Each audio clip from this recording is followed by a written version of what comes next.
Muy buenas a todos. Estamos en el podcast del grupo de estudio Hale. Soy el iniciado Luis Francisco Roldán. Nos encontramos junto al iniciado Alejandro Delgado y el aprendiz Cristian Ortiz.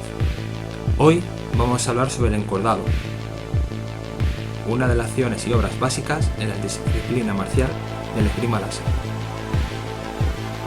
Vamos a ello.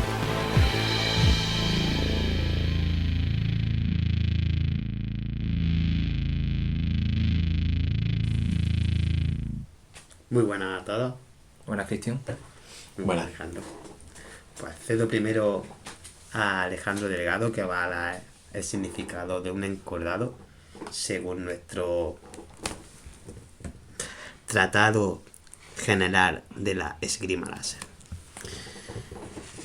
Pues según dice aquí el maestro, encordar, o el encordado simple, es la acción y obra ejecutiva fundamental que resulta de una extensión del rumbo agente mientras se mantiene la agregación con la hoja paciente, pretendiendo que ésta dirija la hoja agente hasta la sencillez del paciente, generando el éxito ejecutivo. Y una vez definido qué es el encordado, a mí me gustaría empezar este podcast con una pregunta a Luis Fran, que espero que pueda responder. No es una pregunta que considere yo de fácil respuesta. Luis Fran, ¿por qué encordar y no estocar? Pues la verdad es que, aunque al realizar el encordado, lo que es el vector de inercia generado estaría en accidental y por lo tanto parecería una estocada, por digamos la dirección que está siguiendo la hoja hacia adelante, lo cierto es que no estamos estocando en ningún caso, porque para estocar lo que tenemos que terminar haciendo es dar con la punta de la hoja en un sentido en el que la hoja de la gente quede perpendicular a lo que sea la superficie del cuerpo paciente. En nuestro caso eso, aunque puede pasar, sobre todo cuando el encordado es justo y medido y acaba dando en el emisor, normalmente siempre acaba dando en el emisor con la punta de la hoja, no sé si te has fijado en ello, Sí, por eso hace ese sonido particular. Normalmente cuando realizamos el encordado siempre le damos un poquito de angulación a nuestra hoja, la justa y necesaria como para que en vez de dar con la punta cuando nos damos en el emisor, siempre acabemos dando con la parte más distal del tercio débil de nuestra hoja, que básicamente es la parte que está justo debajo de la punta del arma. Normalmente eso ocurre cuando realizamos el encordado y este acaba realizando el tocado en vez de en el emisor, en la sencillez de la gente en alguna parte de su anatomía.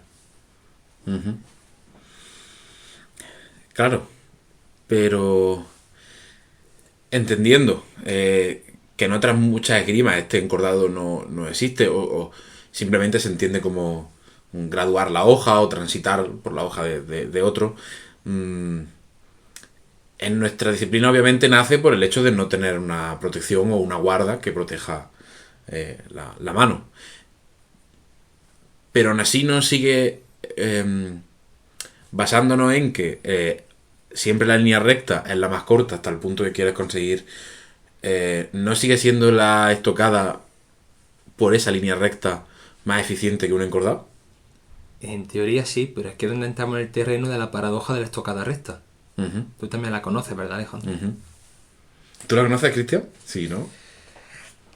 La tengo explicada por maestro, lo que pasa es que ahora mismo la verdad no caigo.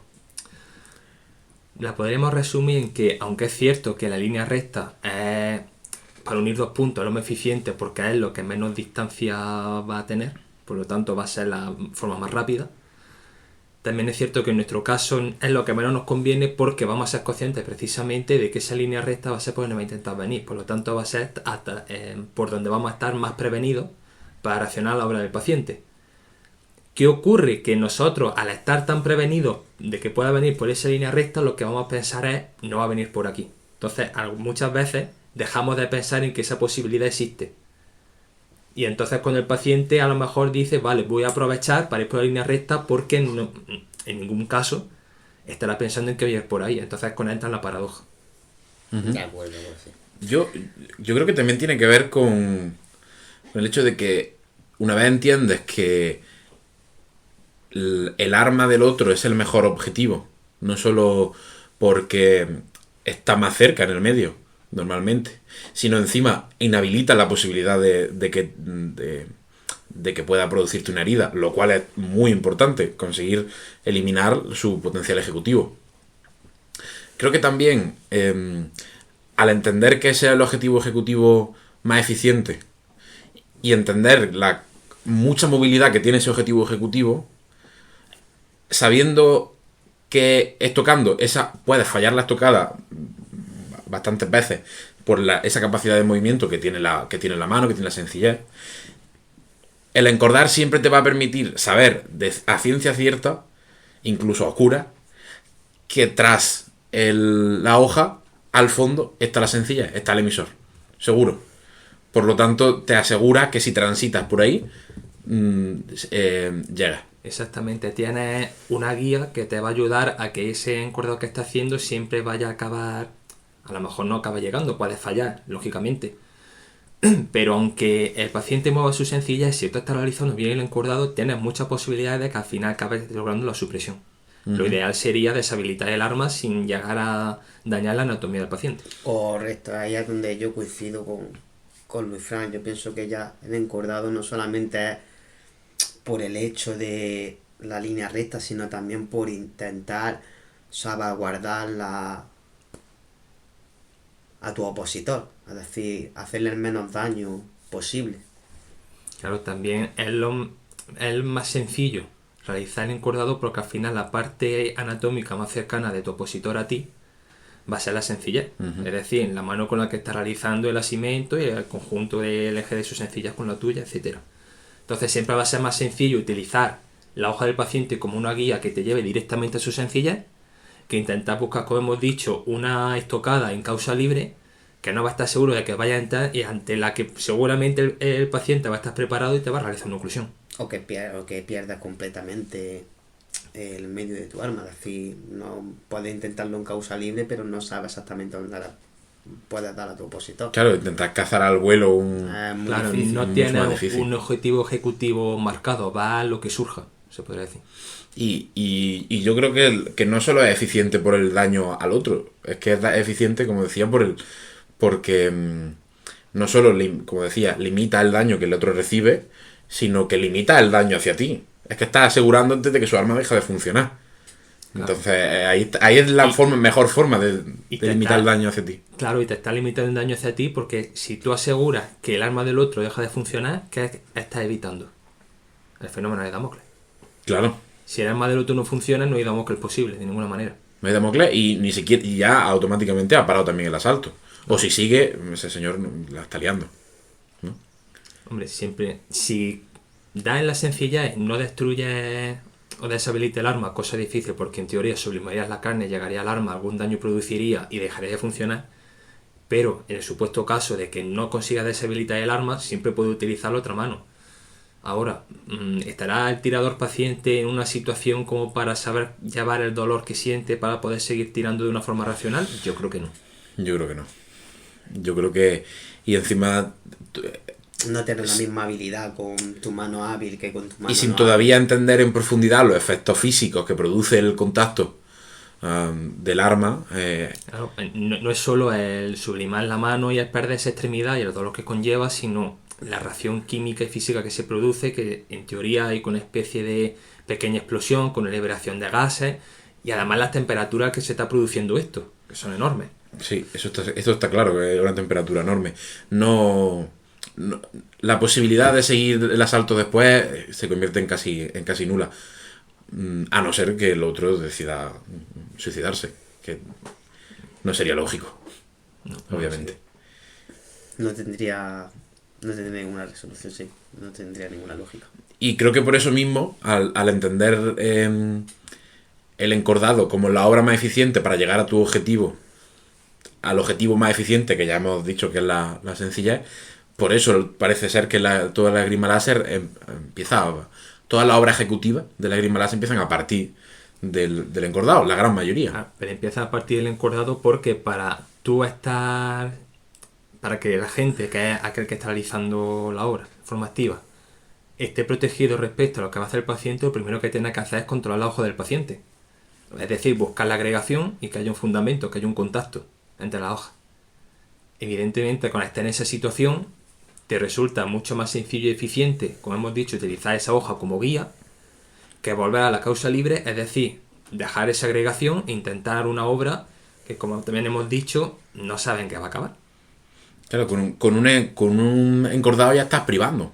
Exactamente. Con un encordado ya estás privando, o sea, ya estás atajando, al menos en primera fase, el arma del otro. Con una estocada, con un tajo, cualquier acción en causa libre, tendrías que hacer una acción previa que lo tajara y después esa acción, dándole tiempo al otro, quizá a reaccionar o a caer tú en Damocles, lo cual es un problema. Con el encordado ya está al menos privando en primera fase, lo cual te asegura un cierto control. Y si encima le añades una fuerza, le añades un atajo en disposición, como luego pasa con la línea en cruz, ya lo puedes atajar en más. No, y luego que normalmente antes de hacer un encordado estás posicionado en una transversal para que el paciente no tenga completamente...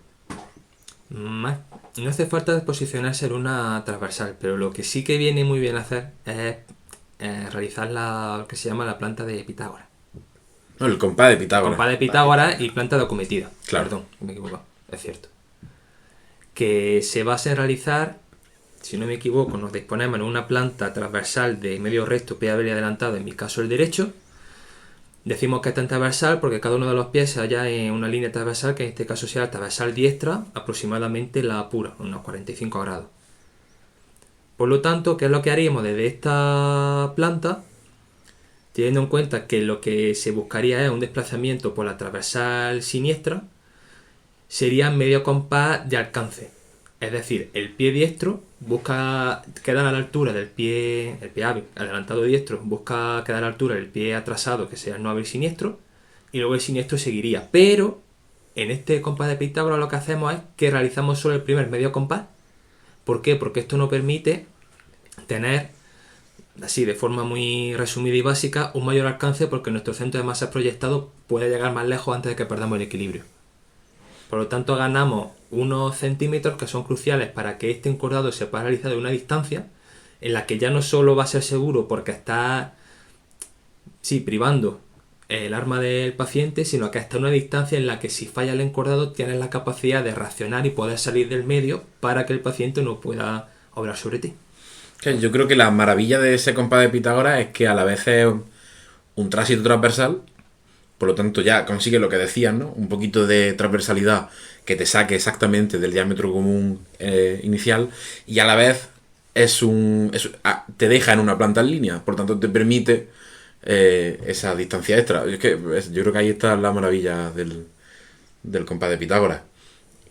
Y hace que el encordado sea incluso más funcional, porque va a evitar solamente con esa planta caer bastantes más veces en la común herida, gracias a esa poquita transversalidad que se gana, y encima va a conseguir el extra de distancia como para que, como decía antes, intentar llegar lo más lejos posible, y si al final acabas tocando con la punta en el emisor, sería lo idóneo. Y lo puedes conseguir con esa planta, por poder estar más lejos y poder tirarlo. Claro, y si a esto encima le añades la contradicción vectorial, llega un momento en que el paciente ni siquiera es capaz de responder a lo que tú has hecho. ¿En qué se basa la contradicción vectorial? En que tú estás librando a tu paciente, es decir, estás pasando la hoja de tuya gente de un lado a otro,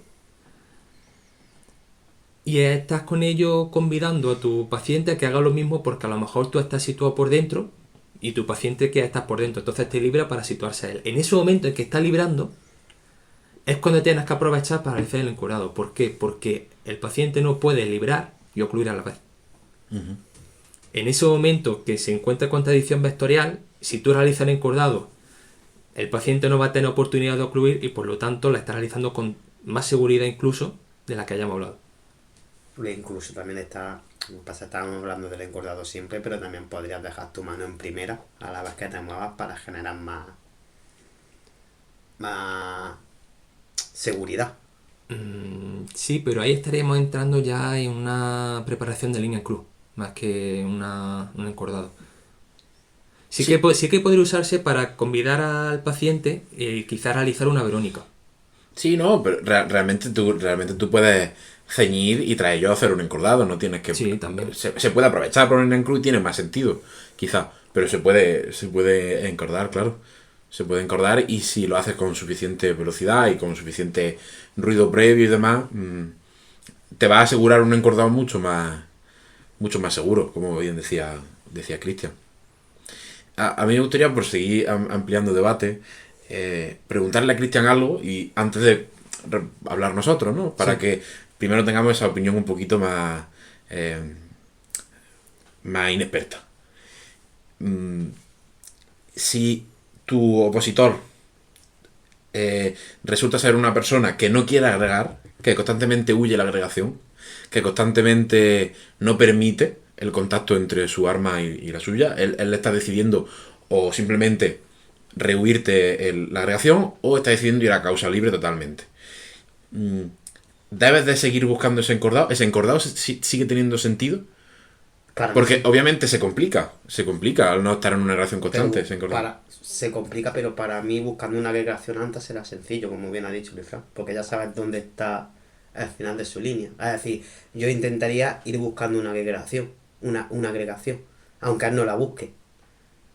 Cuando él esté dentro de mi distancia, de mi medio, intentaría buscar esa agregación para intentar sacar un encordado. De hecho, es una de las obras más seguras, porque lo único que expones, como bien hemos dicho, es la mano hacia adelante.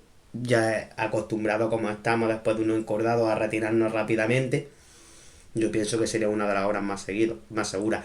De hecho, en el aniversario de la academia había gente que no buscaba la agregación, y una de las cosas que vi al maestro intentar es siempre intentando buscar la agregación a estos chicos, aunque ellos no la buscaran y fuesen tirando más a causa libre. De esa manera también a mi opositor quizá le haría entender de que es la manera más... Sí, claro, el opositor debería entender que la agregación es una manera bastante más eficiente de Sí, tirar, pero puede no querer hacerlo. Claro, es que cuando estás en asalto, esa percepción de tu paciente de que lo que estás haciendo tú como agente es, digamos, si no lo correcto, lo más eficiente, la percepción la va a tener si tú, buscando la agregación, haces el encordado y tienes éxito, al menos durante el asalto. Si tú fallas ese encordado y encima tu paciente queda perfectamente dispuesto para aprovecharse en causa libre, realizar el tocado sobre ti en cualquier parte, no va a tener esa percepción. Al contrario, lo que va a pensar es: esto no sirve. Por lo tanto, si tú quieres que en asalto el paciente se quede con la idea de lo que está haciendo el otro es mejor de lo que estoy haciendo yo, tienes que asegurarte de que va a tener éxito sí o sí. Tienes que calcular muy bien lo que estás haciendo. Lógico. Y a mí me ha sucedido con algún opositor que no quiere permitir la agregación. Si pierdes mucha concentración y mucha de tu capacidad en buscar agregación constante, el otro lo puede aprovechar bien aprovechado. El otro puede aprovechar esa parte de tu cognición que está pendiente de buscar la agregación, de buscar su hoja, de ver dónde está, del contacto, y mientras tanto te puede estar haciendo tocado y te puede estar intentando cazar la mano. Por lo tanto,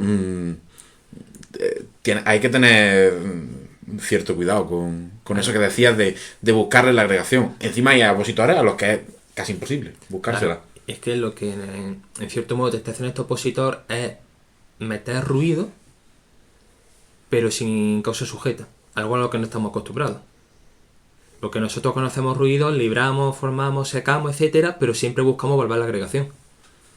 Sin embargo, ¿cómo reaccionaríamos cuando el que no está haciendo ruido no busca la agregación, la rehuye? Sería una cosa interesante de la vez, pero entonces tal vez quizás ahí iría buscando Damocles por mi seguridad. En una guardia tipo... No tiene sentido buscar Damocles. Por mi seguridad, es decir, ya viendo que... No por mi seguridad, aunque sé que mi seguridad saldría... ¿cómo podría decir? Pero...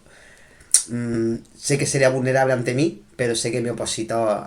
Pero no tienes... Desde el punto de vista naturaleza figuras de alarma no tiene sentido, porque los dos acabáis heridos. Y a ti lo que te interesa es que el otro acabe herido y tú no.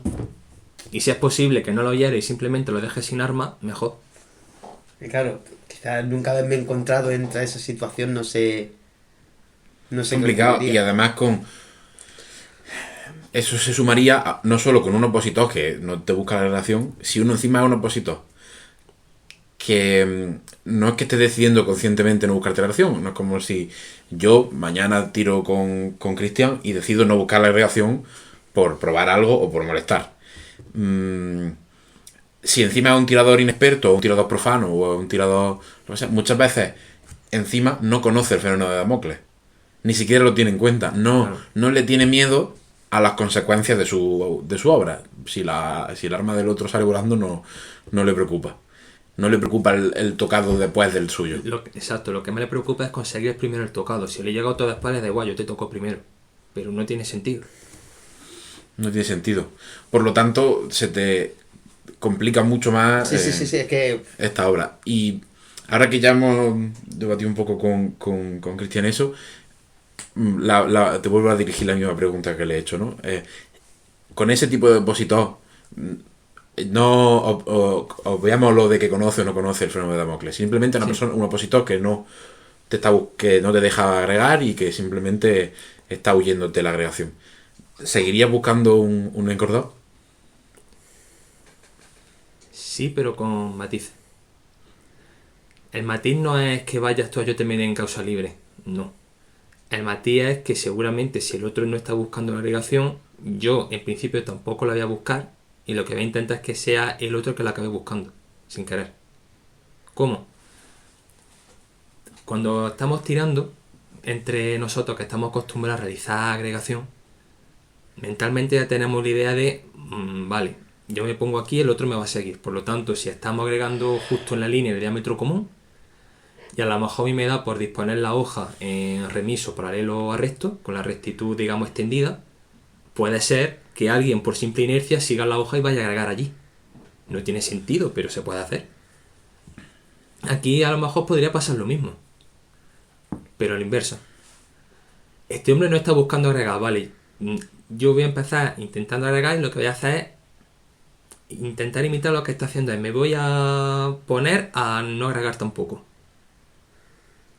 Para que en el momento en que este hombre piense, vale, domina más cosas de las que yo pensaba,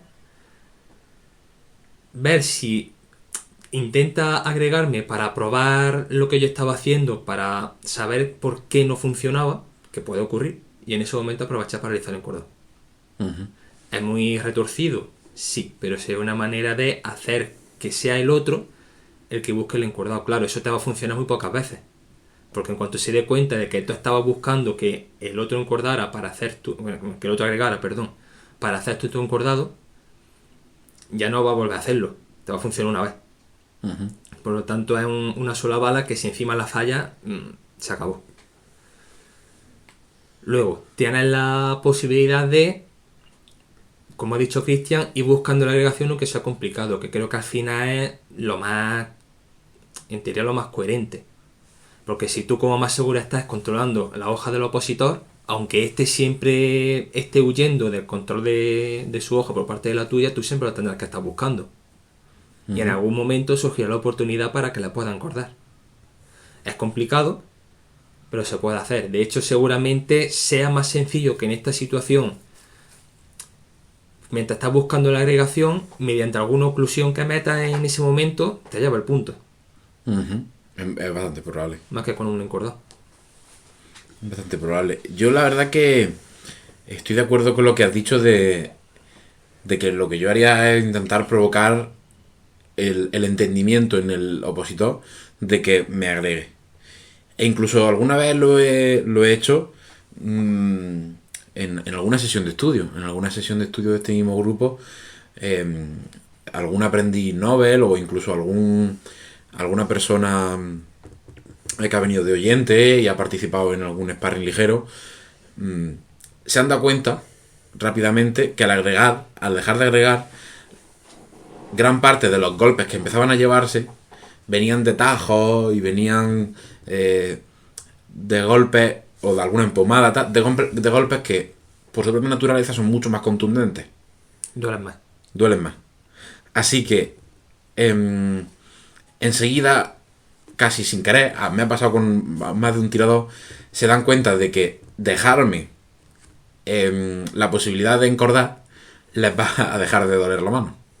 Lo cual, en nuestra práctica, En nuestro ejercicio doméstico. en nuestro ejercicio doméstico literal, tiene mucho sentido. En el virtual, en figurado, donde el arma, pues no te da tiempo a hacerle entender que duele más. Pero en nuestro ejercicio sí te da tiempo a que en 2 o 3 asaltos comprenda que tirar de una manera más pausada, agregando, sobre todo si lo ha visto previamente en otras personas, en las sesiones de estudio, por ejemplo, si lo ha visto en otros hacerlo antes, enseguida se da cuenta de que debe de permitir jugar a ese juego, ceder control de tu arma a cambio de ganar del otro.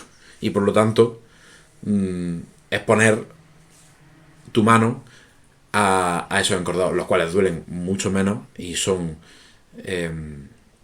mucho menos lesivos que pueden ser otra serie de golpes.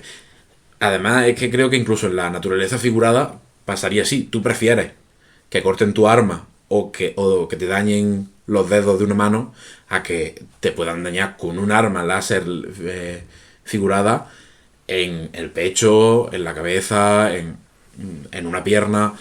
El daño podría ser mucho más fuerte que simplemente en el emisor o en una pequeña parte de tu mano. Supongo que tendrás muchas menos posibilidades de supervivencia. Más si te dan una mano que si te dan un pecho. Teniendo en cuenta el comportamiento que hemos dicho antes de sublimación, no es que estuvieras cortando carne, es que estaría desapareciendo conforme pasa el arma. Entonces, no hay. Cuando pasa la hoja por tu torso, ya no hay solución posible.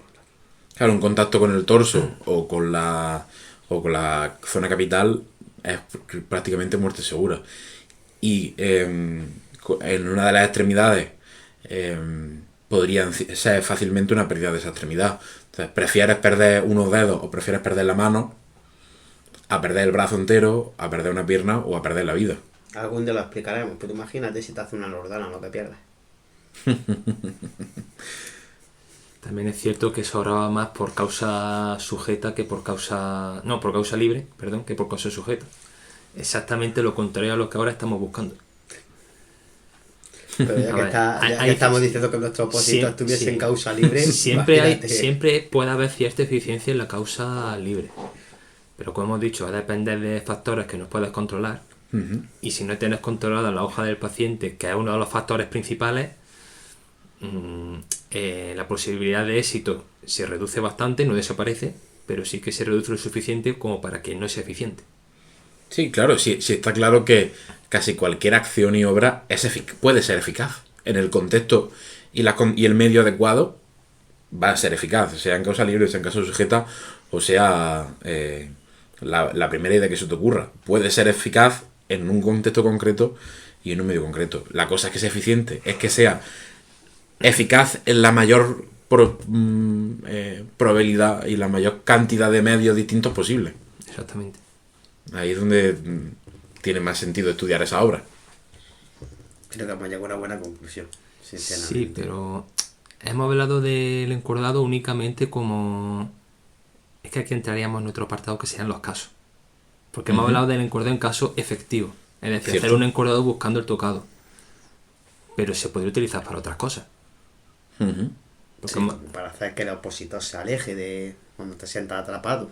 Con un caso vocativo. Vocativo. Para ampliar el medio. O sea, a grandes rasgos está realizar un encordado, aunque tú seas consciente de que no va a llegar a realizar el tocado, pero tú lo realizas para asustar a tu opositor y que éste se aleje. Es decir, está ampliando el medio y por lo tanto consigues un poco más de espacio en el que maniobrar. Y siendo una obra tan elemental, el opositor rápidamente, el paciente rápidamente la percibe. Por lo tanto, el caso vocativo puede ser muy llamativo, porque enseguida reconoce, enseguida entiende a la distancia a la que puede llegar, entiende la peligrosidad de la obra y se aleja. También reiniciaría su ciclo ODA, por lo tanto, iniciaría otra vez todo. Luego también tendría el caso inductivo, que lo más evidente es cuando utiliza un encordado para inducir una falaciato.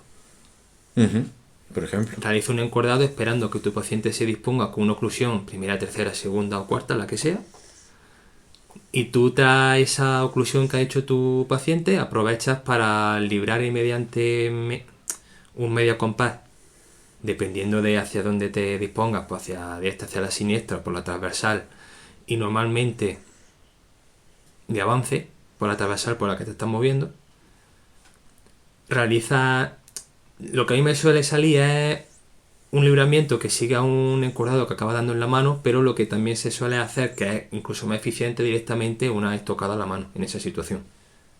Porque al haber dispuesto al paciente una oclusión a primera ya no le da tiempo a reaccionar a tu estocada, está deshabilitando su arma, por lo tanto no hay Damocles. Lo que hablábamos antes, ¿no? Una estocada o un tajo funcionan cuando previamente has atajado el arma de otra manera. Y también te serviría incluso para un caso prospectivo, para saber si tu paciente sabe ocluir. Cierto. El mismo encordado que ha usado en caso vocativo para que se aleje, si tú ves que al alejarse ocluye y dices, vale, ya sé que tengo que estar atento a que cuando hago un encordado tengo que hacerlo de tal manera que o no lo vea venir para que no pueda hacerme la oclusión, o aunque sepa que me puede hacer la oclusión, no puede hacerla porque está en contradicción vectorial. Yo, por ejemplo, si hay muchas veces que utilizo el encordado, ahora mismo no sé exactamente en qué caso sería, utilizo el encordado tirándolo de manera que el opositor, obviamente esto siempre es en nuestra causa práctica y doméstica literal. Durante el asalto lo lanzo varias veces, no con toda la capacidad con la que yo podría, ¿no? A lo mejor sin tumbar, a lo mejor sin una planta en línea, o impidiéndome a mí mismo algo, para que el otro empiece a fallar en el cálculo de a dónde llegan mis encordados. Para que en el momento en el que yo quiera de verdad lanzar un encordado en caso efectivo, añadir ese pequeño hándicap que me había quitado, como tumbar o como no estar en una planta en línea al tirarlo, y el otro no esperar que he ganado esos pocos centímetros que me van a hacer tocar. No sé en qué caso sería esos encordados previos. Yo diría que como lo que estás queriendo es modificar la percepción que tiene tu paciente en el medio, sería evocativo. Porque tú le estás dando a entender a tu paciente que tu medio es menor de lo que es en realidad. Claro, si estás acercándolo en el medio. Está haciendo que se te acerque. Entonces yo creo que sería evocativo. Sí, en la diástasis lo estás acercando. Sí. Sí. Yo creo que sí, que es evocativo, estoy de acuerdo. Sí, también. Además que en ese sentido vosotros tenéis mucha más experiencia que yo. No os voy a negar. Y hay más casos en los que se puede usar el... ¿Qué casos nos quedan? Hemos dicho efectivo, inductivo, vocativo, prospectivo.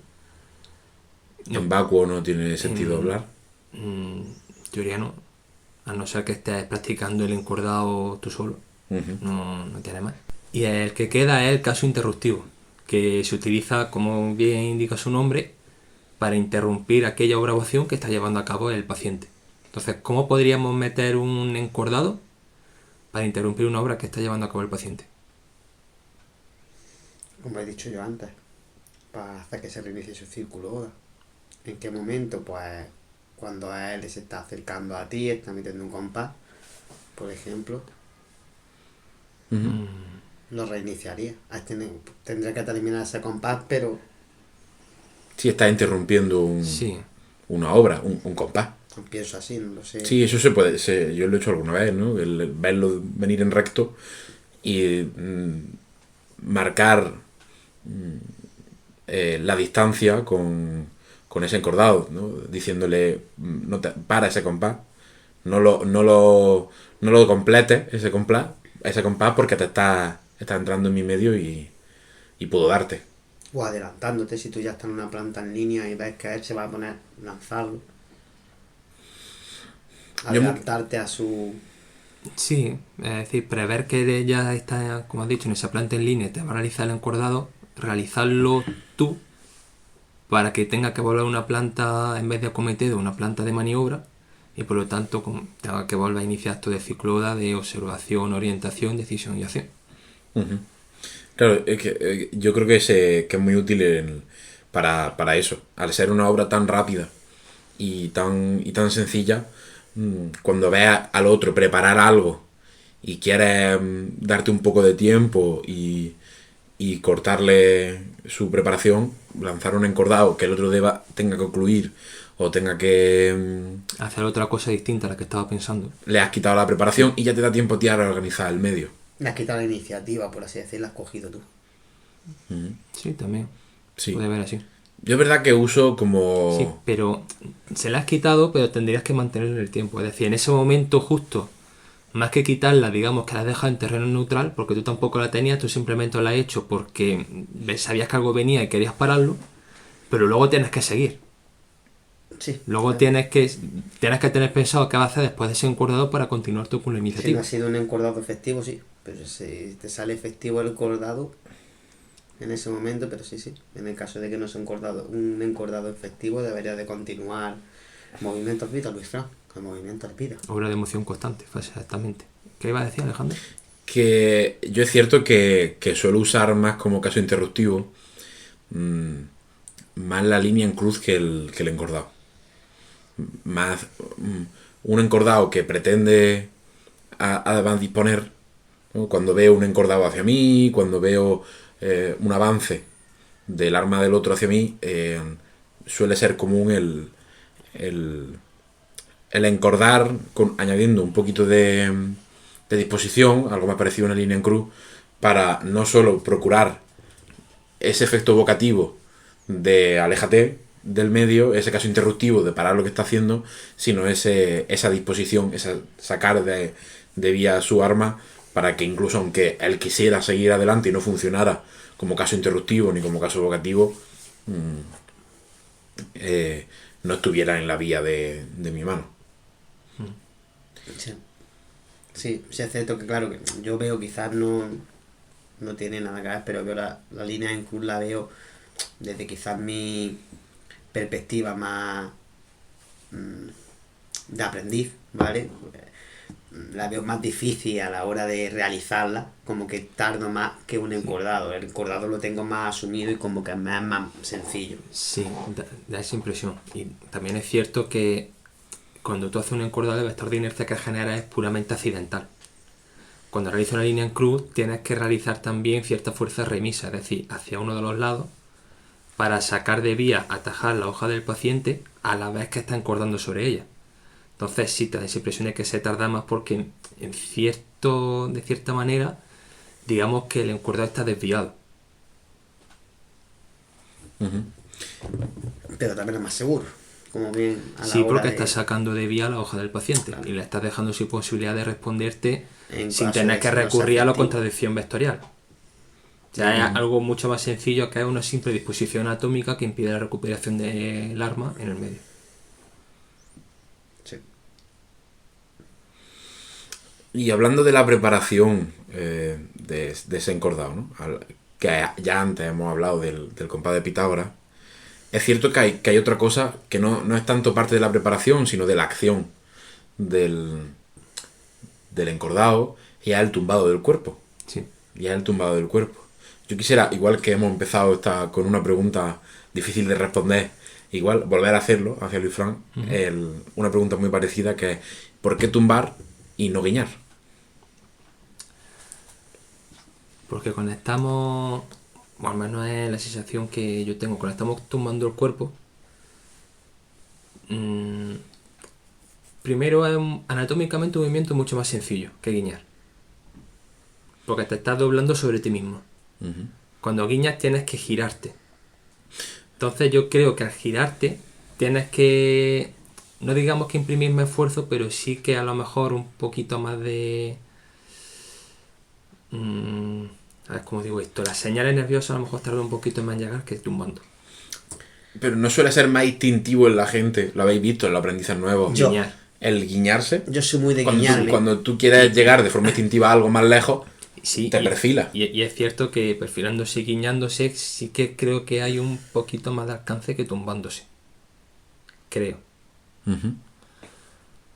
Pero el tumbar lo que te permite... Yo tengo comprobado de que es mejor tumbarte que guiñarte. Y lo tengo comprobado desde propia experiencia. Lo primero por la planta. Tú cuando guiñas, si realmente, como bien hemos hablado, no ha sido efectivo, ya te quedas expuesto completamente a la hora de retirarte. Tienes que hacer Eso cangrejito. te iba a Es decir. cierto, para que lo imaginamos, tienes que retirar el estacio de Es más fácil ampliar el medio simplemente hiriéndote, que teniendo que volver de la guiñada y luego erguirte y salir. A la vez de que no te quedan respuestas. No te quedan respuestas, es decir, no, al quedarte guiñado no te ofrece oclusiones a primera. a primera. O sea, se te interpone la hora, como tenemos acostumbrado en la academia, de realizar una obra y después retirarnos, se te impide muchísimo. Sí, te impide mucha capacidad de movimiento. Sí. Tanto para la oclusión, tanto para los compases, tanto para... Y luego, como bien ha dicho Luis Fran, también es mucho menos efectivo. O sea, gastas más energía, aunque no lo quieras creer. Aunque ya que es 1 centímetro quizás más lejos, que creo que no. Yo creería que no. Pero es mucho menos efectivo a la hora de velocidad. Es que al final cuando te tumbas sueles quedarte instalado. Sí. Si lo haces correctamente, sueles quedarte instalado. Cosa que guiñando No se lo no tiene por qué. Sobre todo instalado, sobre todo el hecho de incluir en esa línea el arma del otro.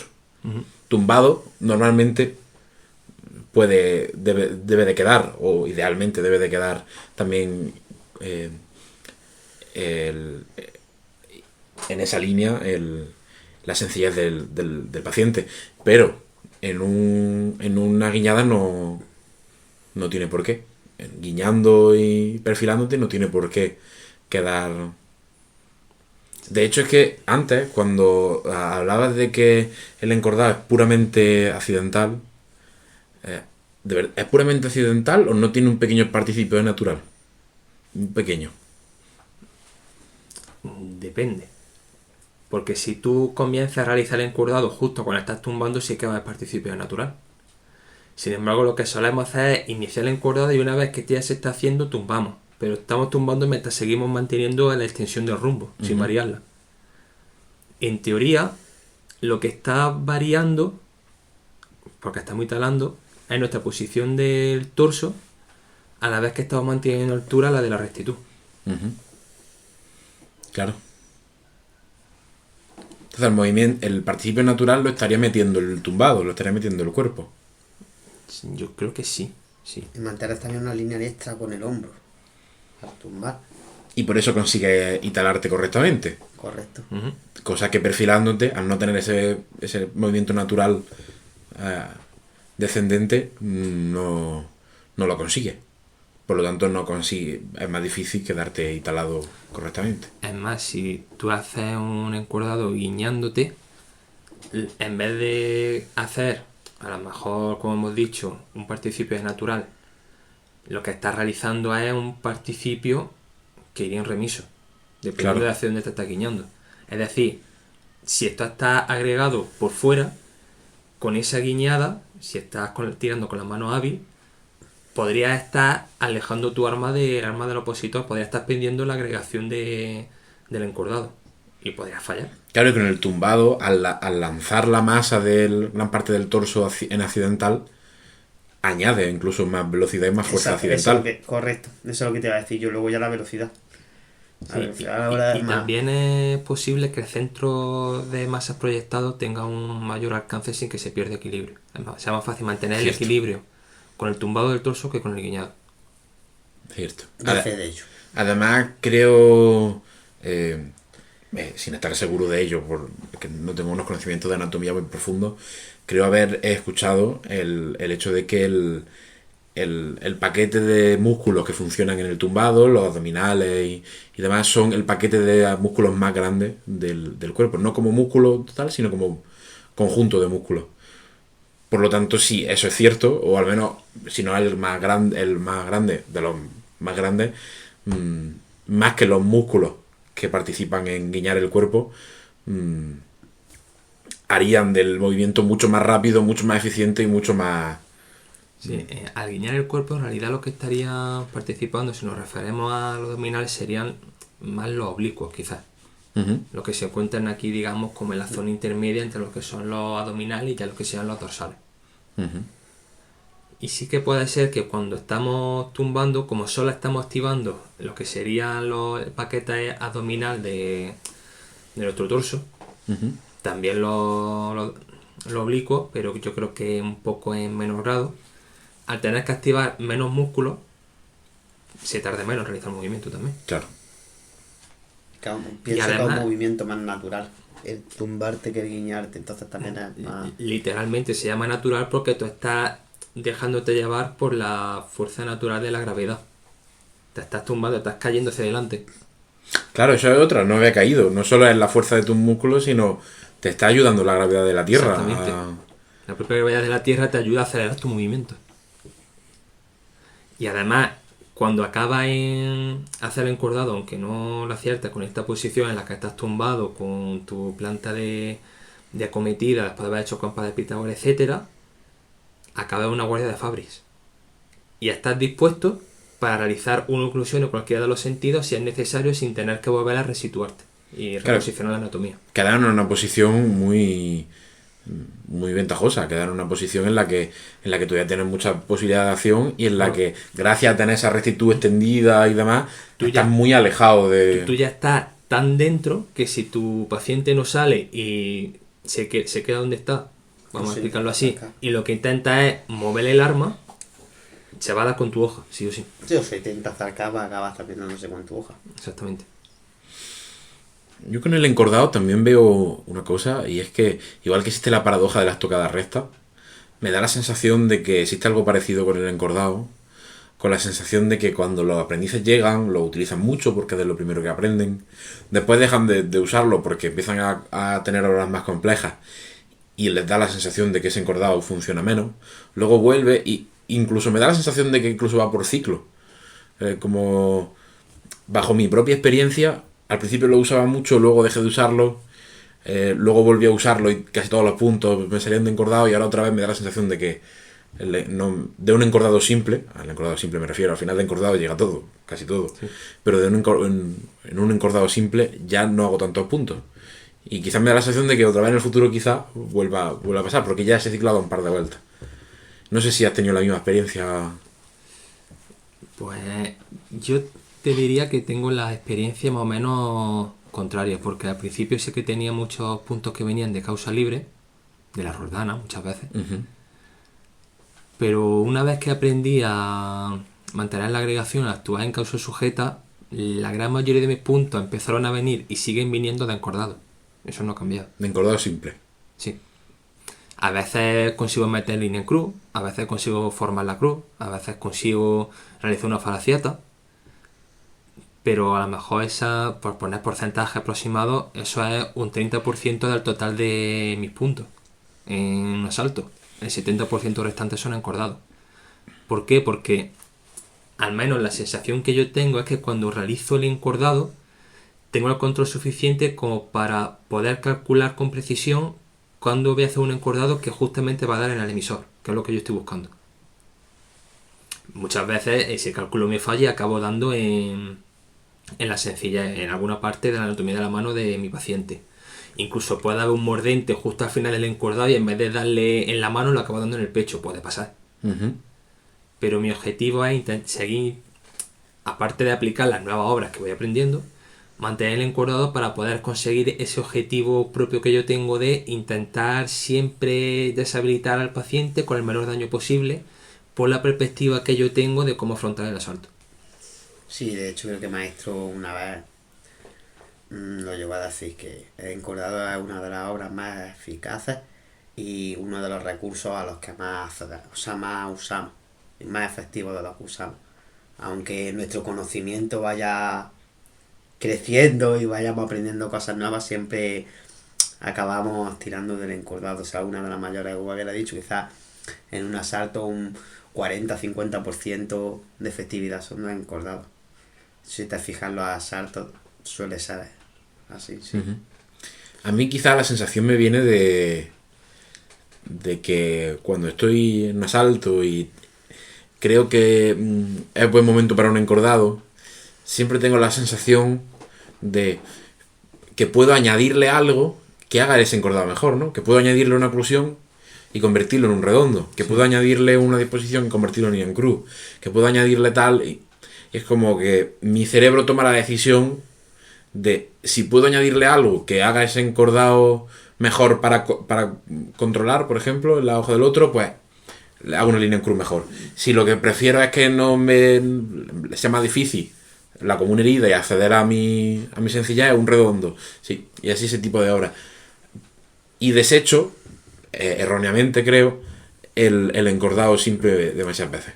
No tan erróneamente, porque tú lo que estás haciendo cuando combinas el encordado con una oclusión para hacer redondo o con una atajo en disposición para hacer la línea en cruz es protegerte a ti a la vez que estás realizando la obra.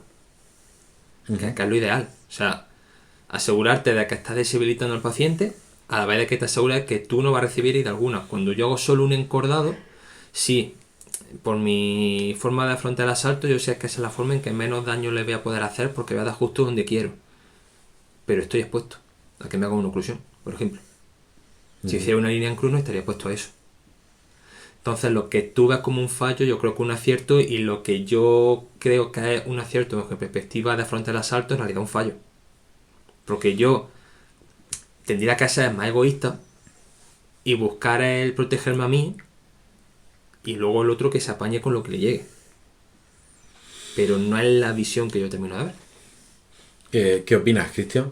Es que se depende mucho de la perspectiva de cada persona, pienso. Porque yo, por ejemplo, soy más defensivo. O sea que en ese sentido, yo, como antes hemos comentado, yo prefiero, quizás también es por el gusto que da, ¿no? De cuando te hacen un encordado y tú haces una oclusión y sale un encordado, o sea, tu opositor le ha salido un encordado perfecto. Tú haciendo una oclusión a primera, por ejemplo, si viene por interior, pues esa sensación que te da Sí, como la elegancia que has puesto en su movimiento, que con un simple... Muchas veces no es necesario ni mover las sencillas completamente remisas, Sí, simplemente sí, no. con un pequeño gesto de la mano ya te sale la oclusión. Es que eso en ese sentido lo veo muy... Ya es muy simple, pero yo veo las obras defensivas, las veo como más elegantes. Ya, pero Y es que más... la oclusión no es defensiva. Bueno, O sea, es dispositiva. dispositiva. Con potencial ejecutivo, Correcto. pero dispositiva. Entonces, en ese sentido, yo me siento más segura, la sabes más. Quizá una persona que se sienta más segura creando una ofensa, pues tirando encordado, tirando líneas en cruz, se siente... Yo es que por eso digo que lo entiendo como un error, el desechar de tantas veces el encordado simple, porque tiene unas ventajas. Es cierto que está un poco más expuesto que en una línea en cruz o que en un redondo, por ejemplo, pero llega más lejos que esas otras dos obras. Por lo tanto, te estás manteniendo seguro gracias a esa distancia. Sí, pero lo que estás a grande distancia, como he dicho, la estás perdiendo en capacidad de dejar sin... Bueno, capacidad no.